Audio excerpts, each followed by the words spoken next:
Bienvenidos a Juancho Fax. Juancho, Javier se pasó de nuevo por aquí, eso es lo bueno. Y hoy debutó con victoria la sub-17, Javier, pero nos da el sinsabor y me gustaría escucharte primero como técnico. No sé si te tocó vivir algo tan difícil como la lesión que vimos de Ezequiel Catuy hoy. Sí, la verdad muy triste.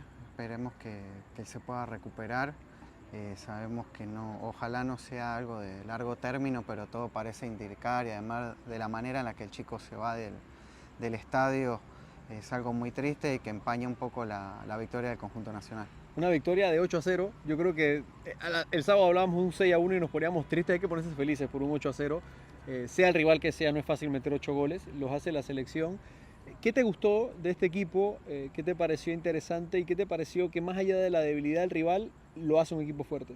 Sí, pero igual la mejor manera de respetar al rival es metiéndole goles. Sí. Yo creo que si el rival es limitado, eso es una circunstancia de ellos y que ellos tienen que ver cómo levantan su rendimiento. En el caso de Panamá, vimos un equipo en un 4-3-3 donde los centrales fueron seguros, le dieron salida, tanto Brías como Ramos conducían, ponían puñaladas entre líneas, Aranda bajaba perfilado, el contención de Sporting hizo un buen partido que después sale reemplazado. Me imagino que también cuidaron muchos jugadores Sí. para... Se puso físico después, Sí, había que... sí, estaba pegando mucho al rival. Después Olivardía y López eran las dos bujías del equipo que jugaban y hacían jugar y conectaban las líneas del equipo.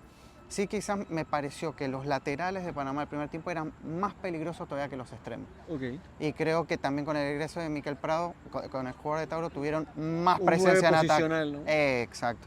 Pero en el inicio del partido y el que abre el partido con un desborde es Pacheco, lateral izquierdo de Plaza Amador, que para mí tuvo un gran partido. Stewart, el lateral derecho de Boca del Toro, también atacó muy bien y los primeros 20 minutos eran más peligrosos los laterales de Panamá que los mismos extremos. Después sí Altamirano fue teniendo más peso en el partido, entra Miquel Prado y Gordón, que era el 9, el de Boca del Toro, pasa a ser el extremo izquierdo y empezó a aprovechar los espacios, pues también el lateral derecho de Granada se paraba muy cerrado. Siempre cerraba, sí. Era como un central derecho bis y dejaba toda la parcela del sector izquierdo para que Panamá atacara. Por ahí se sumaba López, Pacheco y Gordón. Y por ahí fue el primer tiempo de Panamá fue más claro por izquierda y el segundo tiempo, cuando Olivardía pasa a ser el extremo derecho, Panamá pasa a atacar más por la derecha. Me parece que un tiempo por una banda, no sé si era la estrategia del entrenador o fue casualidad del partido o causalidad del posicionamiento de Olivardía. Y algo que a mí me llama la atención y te lo quería preguntar cuando pensábamos ya hacer el análisis, era que, y esto sin menospreciar a generaciones anteriores, es una evolución normal, hay muchos conceptos que antes era muy difícil verlos en una sub-17 que se están viendo en estas categorías. Tú has trabajado con quizás algunos de estos muchachos, inclusive. Sí, Prado y Olivardía. ¿Cómo ha cambiado eso en los últimos años de que ya el futbolista de 15, 16 años entiende este tipo de conceptos que antes era más difícil dárselos? Bueno, yo creo que también yo le doy mérito al entrenador. Leonardo es un tipo que puede tener ya casi 30 años trabajando en el fútbol nacional, desarrollando grandes jugadores y creo que ahí se vieron también algunos rasgos de él. Los equipos de él siempre tenían con los el laterales, sellito, ¿no? Ese 4-3-3, esa intensidad. Ajá, pero con los laterales bien montados en ataque y los extremos bien abiertos, eso es muy propio de él. Pero creo que sí, en Panamá hoy se entrena más en categorías menores que antes y se compite más. Ya no es solo la distrital, hay muchos torneos privados y hay torneos de la federación también. Se entrena más, se juega más y eso es la consecuencia. Ahora, creo que sí, a nivel de categorías menores hoy en día, al haber tantos equipos y tantos torneos, creo que el talento está muy distribuido y por ahí hoy hay cantidad de competición y sí debiera haber un poquito más de calidad en la competición y poder agrupar todos esos excelentes jugadores en equipos que se enfrenten constantemente. Okay, para hacer como un filtro, como hacen en Brasil, lo que hacen los estaduales y de ahí los campeones estaduales vuelven a jugar y ahí ves la creme de la creme, digamos. En Brasil lo vas a ver en el Brasileirao, sí, porque en los estaduales es donde el talento está diseminado.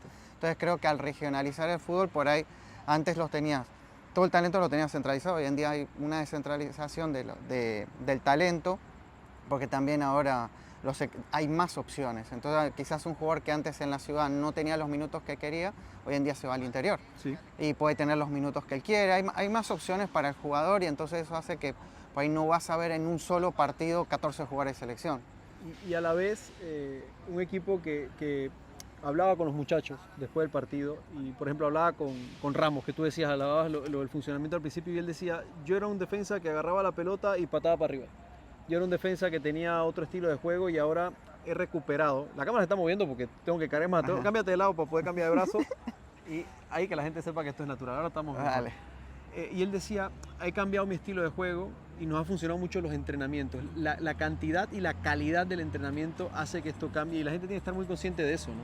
Sí, que en la selección vas a tener por momentos 20 a 30 jugadores de un nivel de excelencia, entonces eso hace que también la calidad del entrenamiento per se y cuando más lo reduces, la calidad del mismo, que armas un grupo con 6, 7 jugadores que son los mejores del equipo, el nivel es altísimo y eso le permite a los jugadores seguir mejorando. Por ahí estos jugadores cuando van a sus equipos son los mejores. Sí. Entonces, ¿quién los hace mejorar a ellos también?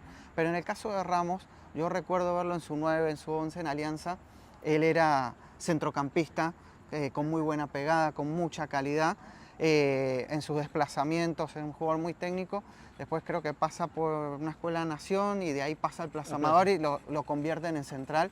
Pero yo le veo cosas de la época que él jugaba como centrocampista, porque la salida más clara era él. Sí, siempre era por derecha. Brías salió bien con el balón, pero hubo algunas pérdidas, pero Ramos entraba como un 8 y metía la puñalada directa para Olivardía y ahí... Ese gran mérito del central por derecha, convertirlo en el interior derecho por momentos, ¿no? Cuando tienes la pelota, cuando te da campo el rival, aprovechar y tener un mediocampista más. Que por ahí cuando vos me decías, es que hoy el futbolista de 17 años maneja más cosas que antes, lo primero que se me vino a la cabeza fue los dos centrales abiertos, conduciendo como si fueran volantes mixtos, el 5 perfilado entre líneas, López y Olivardía recibiendo perfilados. No era que recibían y la tenían que devolver o no se podían voltear con el balón, sino que ya era... recibo, giro y arranco, y los laterales, a mí me gustó mucho lo de Pacheco, el lateral de Plaza Amador. Te gustó, pero bastante, porque lo has hecho varias veces. Sí, pero cuando un lateral abre un partido, el desborde del primer gol es de él. Sí. Y ya había tenido otro. Sí. Ya había tenido otro previo a eso. Entonces, por ahí hoy cuando nos sentamos el fin de semana a hablar de lo de Panamá en Chile, que se busca en Panamá hoy un lateral izquierdo y que en la sub-17 tengas un lateral izquierdo tan determinante. Él en el UNCAF, en Costa Rica, había sido extremo. Y había convertido un par de anotaciones y yo creo que ahí está el ojo del entrenador para convertirlo en lateral, pero bueno, también la línea defensiva, los centrocampistas lo vamos a ver a cabalidad contra un equipo que los ataque. Vamos a ver. Hoy no encontrábamos y contra Aruba tampoco creo que lo ataquen mucho. Tampoco. Aruba fue un equipo que vi el partido contra Dominicana, un equipo que tiene mucha debilidad con la pelota, defendiendo pegan menos y se concentran un poquito mejor de lo que vimos de Grenada, pero la diferencia que noté, porque uno pensaría que el rival es dominicano. Sí, y uno ve la lista de Dominicana y ve jugadores del Athletic Club, ve jugadores del Barça Academy, ve jugadores del Rayo Majadahonda, del Atlético de Madrid y te impresiona, pero no se nota el trabajo de equipo. Y yo creo que en esta categoría quizás puede ser hasta más importante, ¿no? Pero es que nombraste, ¿cuál es la clave dominicana? El scouting de los hijos de dominicanos. Sí. Ya sea en los Estados Unidos o ya sea en España. Entonces, y también hilando delgado hay algunos perdidos por Suiza, sí, por Italia. Han salido por ahí. Sí, entonces hay mucha migración. Si quieres me cambio para el otro lado no, para que aquí ya, mira, aquí los niveles. Bueno, entonces creo que el scouting que hace Dominicana es importante, pero al tenerlos diseminados por el mundo no tienes el trabajo de campo. Acá el entrenador sí los tiene, salvo a excepción de López, que juegan en River Plate, y Brías, que está en el fútbol brasileño, todos se entrenan aquí.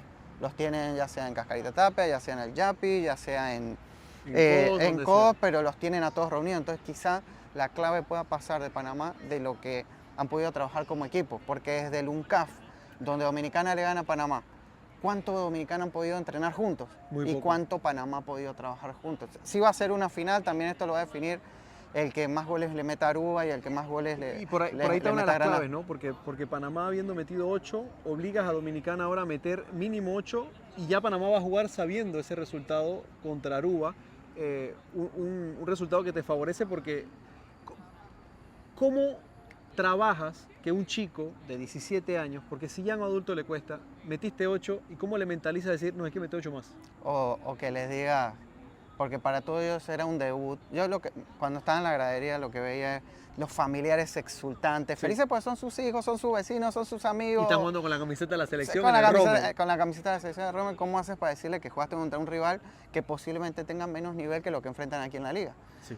En Liga Promo, en Liga Sub-18 quizás te vas a encontrar, no, quizás no, te vas a encontrar mejores jugadores que los que acabamos de ver. Para mí de Granada del incendio se salva el centrodelantero que estaba solo contra el mundo. Y peleaba bien, se movía bien, buscaba. Pero por ahí jugadores de talento tenían muy poquito, el arquero intentó lo que pudo, pero... No, pero el arquero O sea, es solo contra el mundo. Entonces, solo contra el mundo y estaba bastante pesado. Estaba bastante... La cámara te engorda un par de libras y tenía bastante cámara encima. Bueno, el asunto es que yo creo que los van a tener que bajar a tierra, decirles, yo sé que están ahora mismo muy felices por lo que han logrado, pero no es nada con lo que se nos viene, comparado con lo que se nos viene. Y yo creo que el entrenador tiene mucha experiencia, un entrenador mundialista, tiene Juegos Panamericanos, campeón del EPF, ha trabajado en Europa, ha trabajado en México, ha trabajado en Venezuela, en un montón de lados, y creo que Leonardo sabe cómo es la ruta para llegar al Mundial, y creo que lo van a lograr. Eso sí, con Dominicana la van a pasar difícil en algunos momentos, también con Aruba tendrán algunos momentos, pues yo creo que hoy por hoy Panamá se ha ganado ese lugar en la región y tiene jugadores interesantes. Yo creo, te hablaba de los centrales, te hablaba de Pacheco, te hablaba de los 3 centrocampistas, pero también tener un centro delantero que venga de la banca como Mikel Prado a poder darte esa presencia en el área, convertir 3 goles, hacer una pesadilla para los centrales. Yo lo veo como titular para la fecha que viene y creo que va a ser determinante para Panamá. Él fue el goleador en el UNCAF también, viniendo desde la banca y después ganándose. Es un chico que tiene un potencial enorme. Y tiene un aroma, un perfume que huele a gol. Como No, dice, es goleador, es goleador. Como dice el ruso Barahona. Javier, tus últimas conclusiones ya pensando en ese partido del miércoles, pero sobre todo el del sábado, ¿no? Que es donde está jugándose la Panamá. Yo creo que por ahí, sí es importante que los bajen a tierra, pero también es importante cómo haces para jugar, para ser convincente contra Aruba, pero no perder jugadores. Ok. Pero obviamente los jugadores se van a cuidar y los entrenadores también los van a cuidar para que lleguen al partido clave, pero cómo haces para que ese cuidarte un poco no te haga perder el rendimiento. Claro, o sea, la ventaja ahí sería jugar con el resultado de Dominicana, saber cuántos goles necesitas tener para tener mejor diferencia de gol y ahí de una vez poder administrar el equipo. Porque hay algo, así como hablamos de muy buen ingreso de Mikel Prado y lo que dejó el equipo en el primer tiempo, hubo un momento del segundo tiempo que el equipo se quedó. Un bajón bien Cuando grande. se hicieron los cambios, que también son chicos que juegan bien y chicos muy talentosos, pero el equipo se quedó y entonces ahí empezaba Granada a contragolpear y se escuchaban algunos murmullos de la tribuna y el arquero Aparicio ahí nos dimos cuenta que estaba jugando y salió fuera del área a rechazar, pero también se jugó contra un rival muy bajo y por ahí el inicio del segundo tiempo te dejaba pensando por qué el equipo se cayó tanto.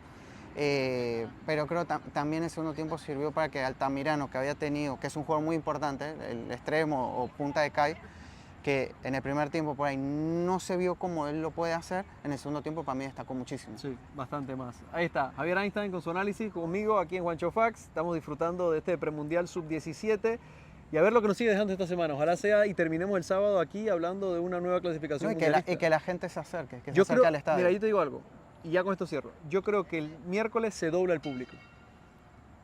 Probablemente, y con Dominicano ojalá la gente diga presente, porque los chicos la van a necesitar. Van a necesitarlo y mucho. Ahí está, Javier, gracias por pasarte por aquí. Gracias a ti. Chao.